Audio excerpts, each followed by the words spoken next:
মাননীয়া শুভনন্দন পরিযায়ী শ্রমিক বলছিলাম। তো আপনি শুনলাম আপনার 5,000 টাকার ব্যাপারটা।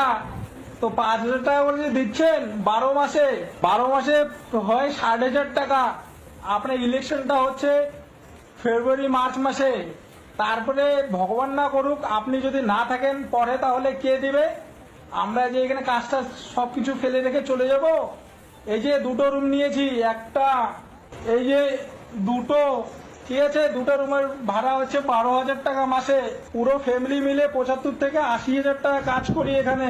তো বাড়ি গেলে তিনজনের হয় 15,000 টাকা, ঠিক আছে। তো তার সাথে ইলেকট্রিক বিল, খাওয়া দাওয়া, আরো খরচা বেড়ে যাবে। তো 15,000 টাকাতে কি হবে মাননীয়া? তার জন্য বলছি কাজ দিন, কাজ যোগ্যতা অনুযায়ী কাজ দিন, ঠিক আছে।